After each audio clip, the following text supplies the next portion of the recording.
Good evening. On tonight's social disorder news, top stories, Ibrahim Traore and the ongoing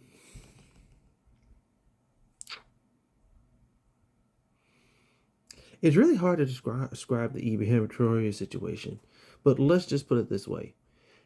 They keeping a big eye on him. They're keeping a big eye on him. So much of a big eye that there's multiple stories we can talk about Ibrahim Traore tonight. Another one is about Shilo Hendricks and the constant issue of re-emergence of active white supremacy in America. The next story is the Met Gala, the do's and don'ts, but more importantly, the backlash with the South Asian community and the also backlash of certain artists and entertainers' fashion choices, mainly Mona Lisa. And let's just say that was more disturbing than the backlash of South Asian criticism. And the last story of tonight will be about, well, I won't say the last story, but the story after that will be about Pope Leo XIII and the two main issues about him. One dealing with his heritage and one dealing about his shady past. But the final story of tonight, statues. Yeah, statues. I'm not lying. So, let's go on about the Ibrahim Traore situation, shall we? As of today, there have been ongoing assassinations of Ibrahim Traore, the constant development of Burkina Faso, the AES, and the growing number of allies that are coming to that group, as well as, but more importantly, Ibrahim Traore himself, as well was and the constant propaganda against Ibrahim Traore himself, even into the United States Congress. Well, United States Army General Langley, who is a foundational Black American, and his, how should I say, interesting take on Ibrahim Traore. And starting from right there, with the constant eye on West Africa, and how the growing number of allies, public, grassroots, and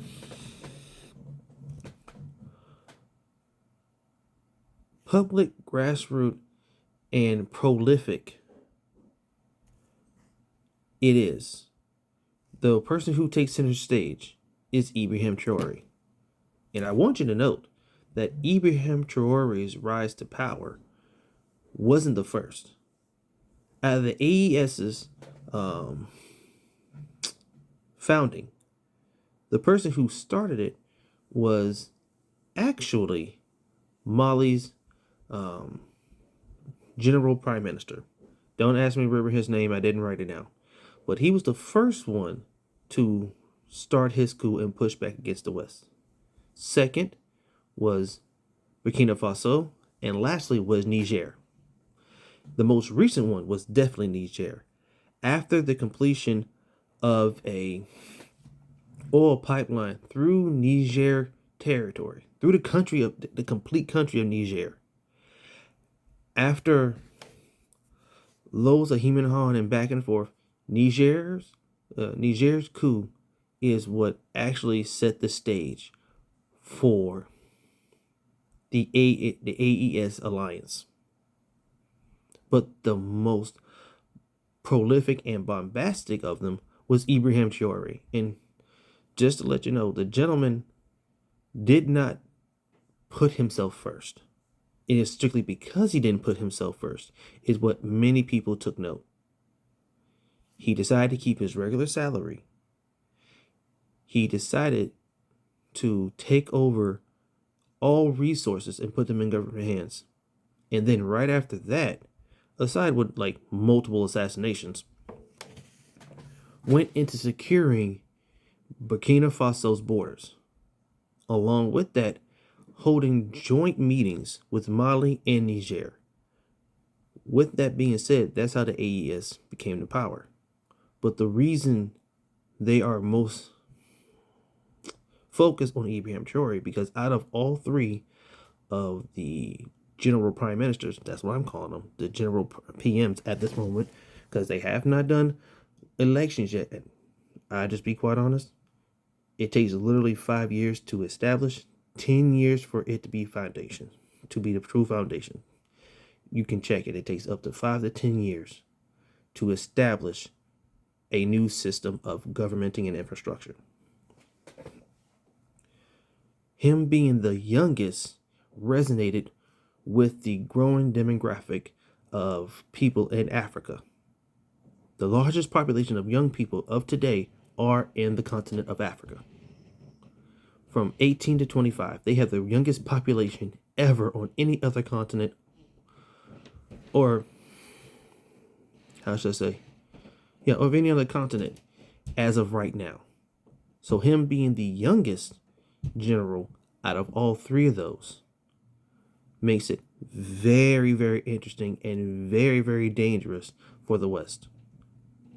Him being the first to publicly kick out any French influence set monumental waves. After that, it was Niger. And with that, also Mali. But not only that, at the same time where that was going around, Senegal had just got done having its public elections. Now, with Senegal's elected prime minister, they are doing the same as the AES. With all that being said, a new wave of sovereignty is sweeping Africa, starting with the Sahelian states. Now, getting back to the main subject of the matter, the constant propaganda against Ibrahim Traore has sparked a new sense, I won't say of urgency, but of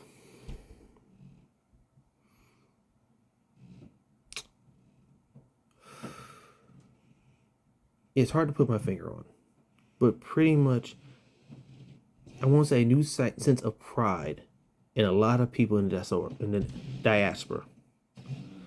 Basically, people rooting for Traore. And with all his latest plans of infrastructure in the midst of assassination, you can see why the West is trembling, especially France. France is on the decline, and it is snowballing.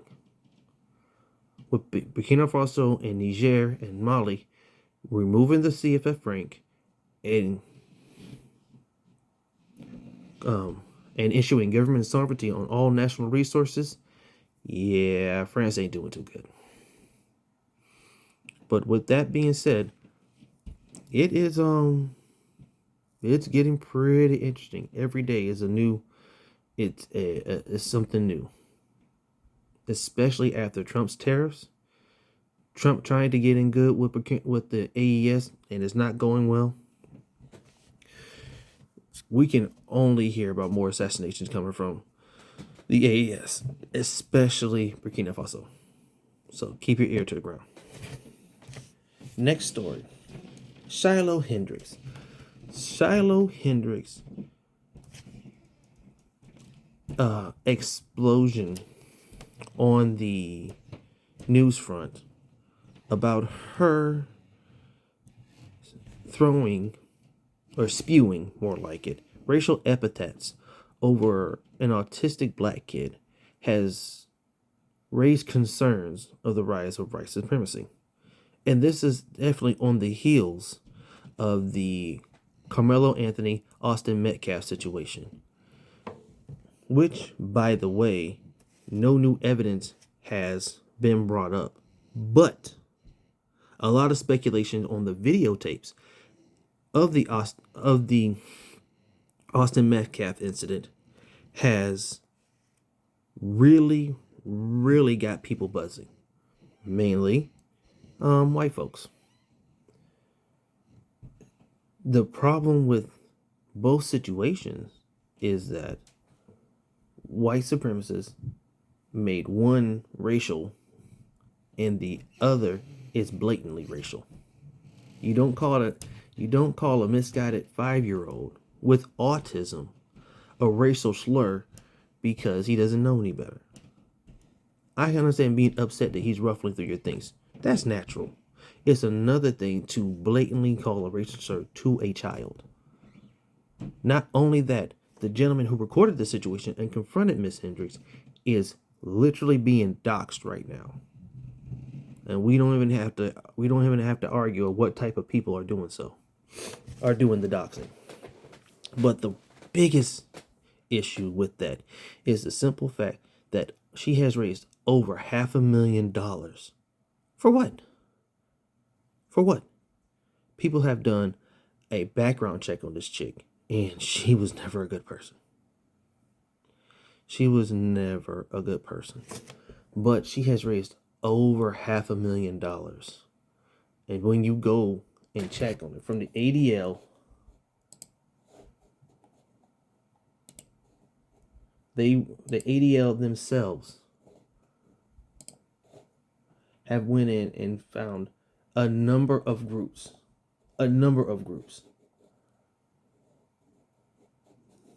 By the time of today, they have found I take it back. It was 26,500 donors. Okay. And she's made over $1 million over this. Over $1 million. You go to the ADL website, it has shown over $1 million. That's ridiculous. Over a slur that she was wrong for. If she was a responsible parent, she would have asked, hey, whose child is this? Not called them a racial slur around children. How degenerate do you have to be? That makes no sense. But this is definitely, like I said, on the heels of the Carmelo Anthony incident, where almost $500,000 has been raised for Carmelo Anthony's legal fees. And those who have racist tendencies have literally doxed the family multiple times where they had to move, have spreaded rumors and lies on that family. Just because of a tragic incident. Well, this is a blatant act of racism for no other reason because the woman is a degenerate. I can't. I won't say I won't understand it. I definitely understand it. With Trump being back in the White House, them cutting all types of social safety nets, the blatant misuse of justice or the hindering of justice going on, it is obvious that the reemergence of blatant white supremacy is only going to get worse. With that, we should go into a couple of side stories I didn't mention. The first group of Afrikaners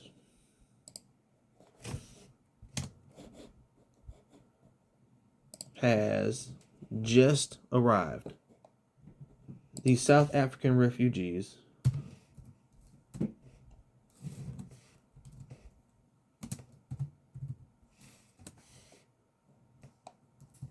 excuse me, I'm not sorry for taking on.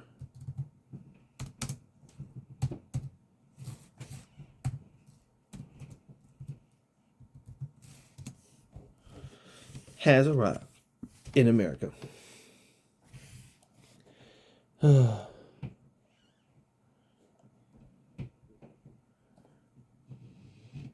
I'll say, man, have just been allowed. Let me rephrase it. Have just been allowed to come to America, and for reasons unbeknownst to common sense, but if you have been reading, it's because of the attacks on white South Africans in the country,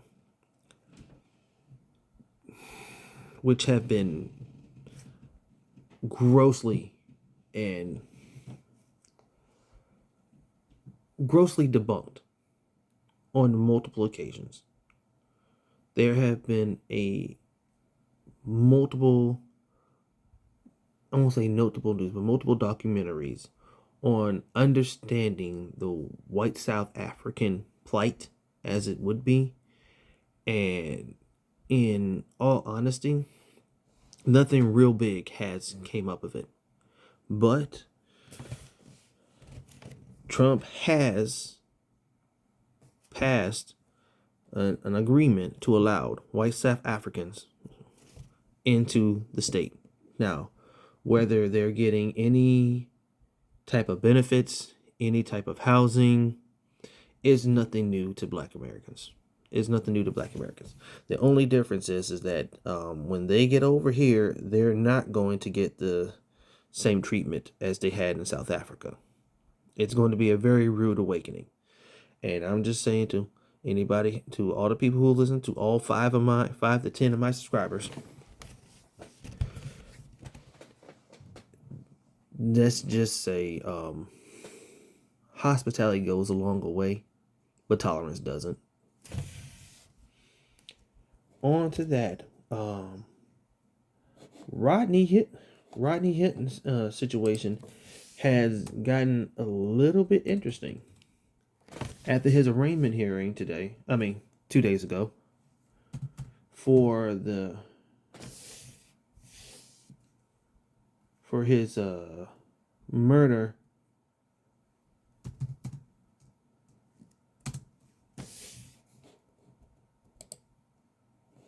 of a deputy after the death of his son, for apparently his son having has stolen a car. More evidence have came out about that leading up to an arraignment hearing. Number one, his son wasn't stealing a car. The car's payment had not gone through or had not been paid. So the company had sent out a seizure notice to gain the property back, which Rodney's son did not know. When the cops came, he panicked and ran. That's when he was shot unlawfully and unjustly. And all of a sudden, they found a gun planted in the bushes.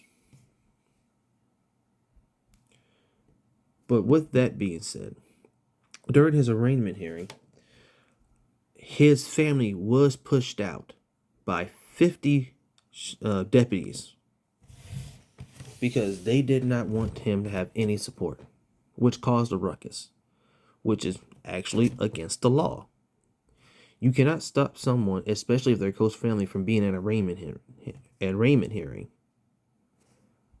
That goes literally against any state law, but they allowed it. And those 50 deputies stayed there. But not only that, Mr. GoFundMe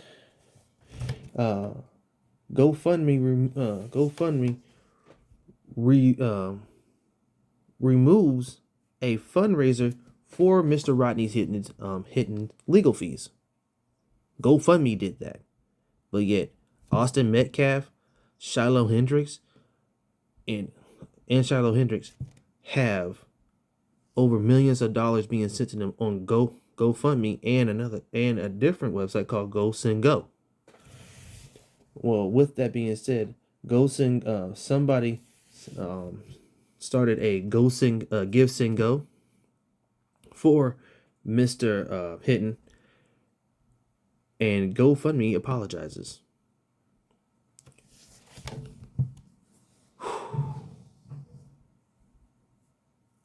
Man, this world is crazy. This world is crazy.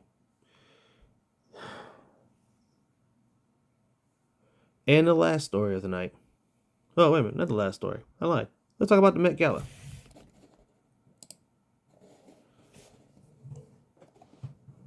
Two very important, or I won't say important, but very interesting situations happened at the Met Gala. One dealing with Lisa. The Met Gala was all about Black history and Black culture, with the theme being about Black dandyism.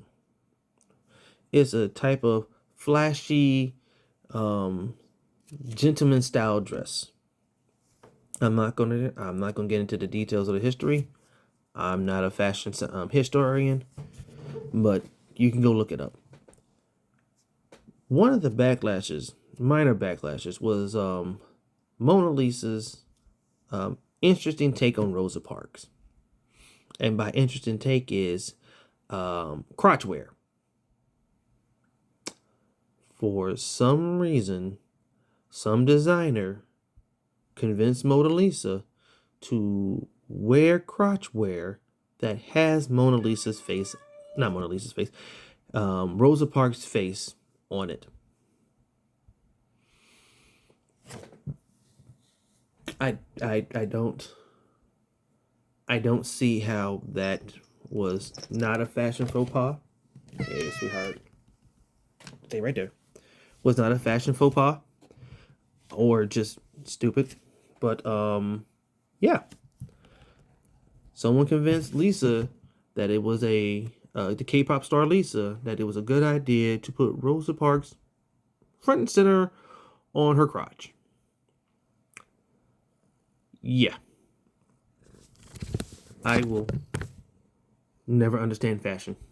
I will never understand fashion. The second backlash is the more important one.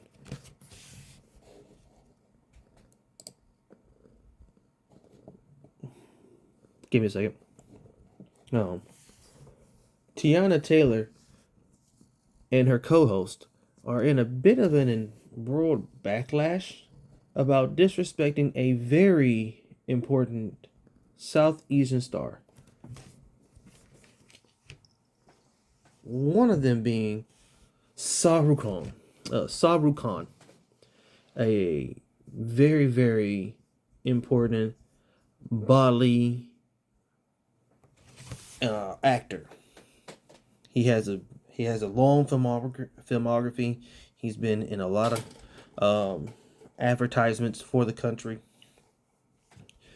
and for some reason, a lot of South Asians didn't like the fact that Tiana Taylor and her co-host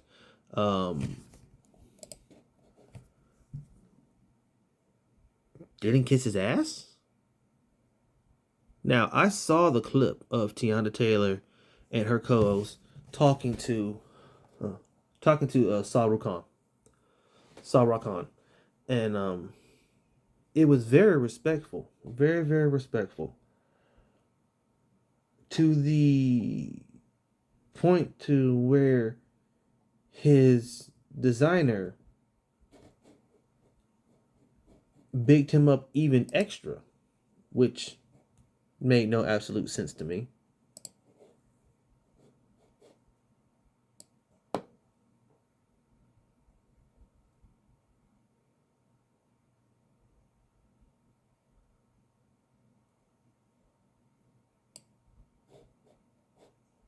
I'm sorry. Getting back to this. Now, I saw the clip of Tiana Taylor and her co-host. Now that I've pulled up the article, her her co-host Ego, and they were very respectful. They they gave him his praises and his flowers and everything, but apparently they got dragged for not knowing who Sauron was. Like, what? He's a Bollywood actor. And from the clip that was posted, he has never been to a Met Gala in his entire life. His designer, who's also his friend, and his children convinced him to go to the Met Gala. And he wasn't even on theme. Wasn't even on theme at all. But he came and accepted the invitation. But Tiana Taylor and Ego are getting dragged. But earlier in the evening, when he arrived, there was another reporter, a different journalist, who literally did not know who he was, and he introduced himself as Sauron. Like, what?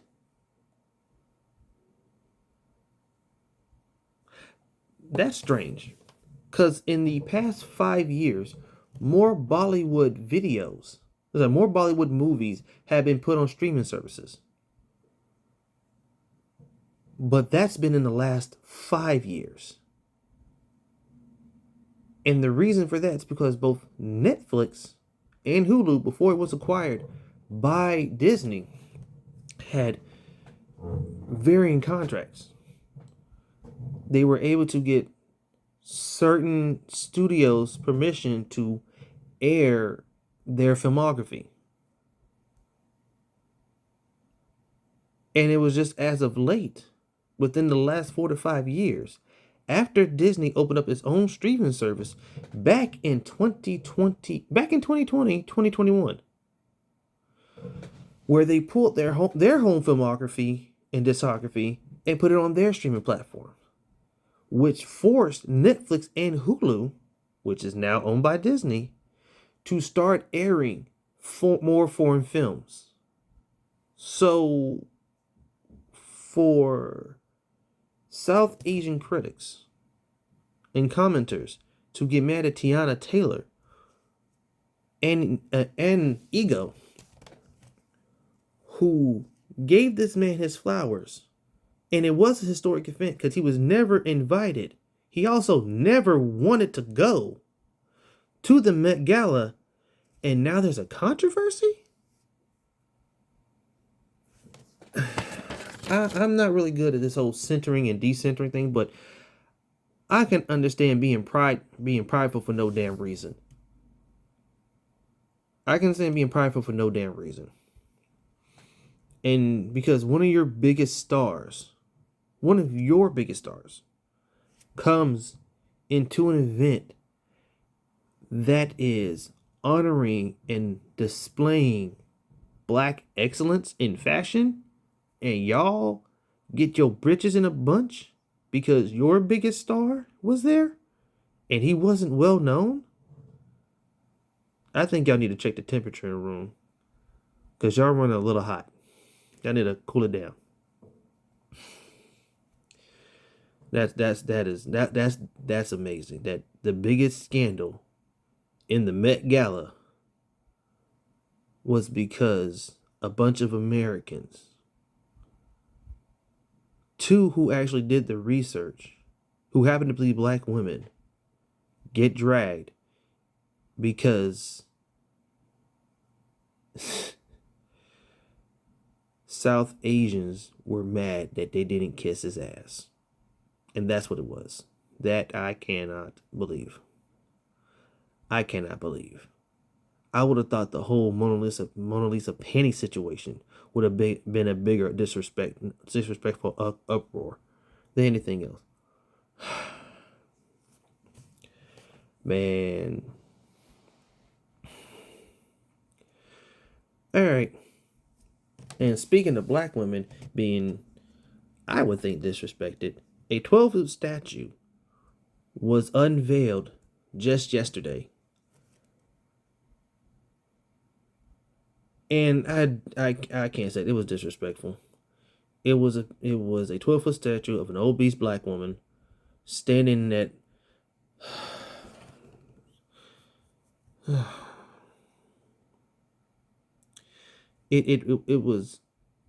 I find it disrespectful.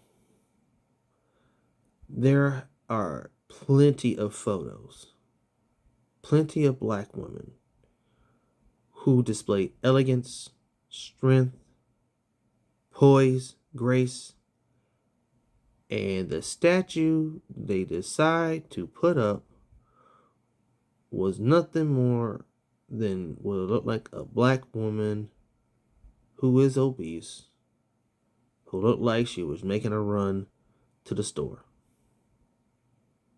Jeans, a quick shirt, gut a little bit showing. Like, it was disgraceful. It was disgraceful.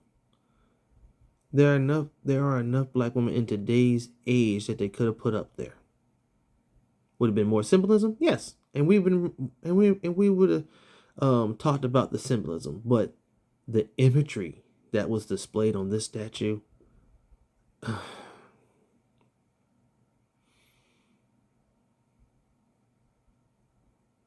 don't know why we ain't mad more of it. I can understand why we ain't mad at it, because there's a lot of stuff to be mad about. But that statue was just so egregious. And to be quite honest, that statue is more egregious than the one in San Francisco of the naked woman that was erected. That was 45 feet. Now, I saw that statue too.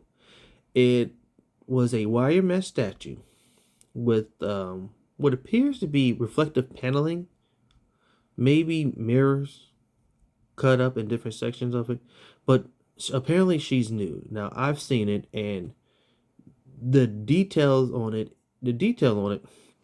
is nice enough to get the outside in the frame. But there's no lips, no crack, there's no nipples, there's barely even a face.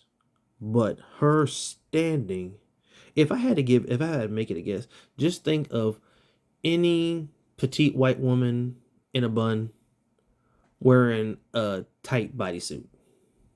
That's pretty much one of those beige bodysuits that interpreter dancers wear. That's pretty much the same thing. No nipples, no lips, no butt crack.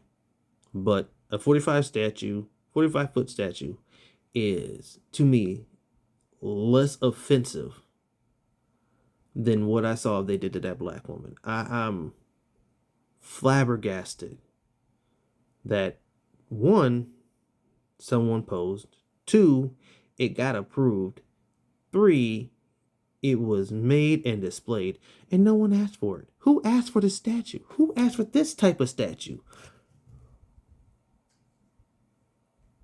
Who said that this is the embodiment of black womanhood? I am literally mind-boggled by this. It is literally right up there with the Met Gala Lisa crotch Rosa Parks. The Rosa Parks crotch panties on Lisa, on the K-pop star Lisa, and this 12-foot statue is the same level of disrespect. I am flabbergasted. I am openly flabbergasted on both of them. But yes, that is all major news of this week. And well,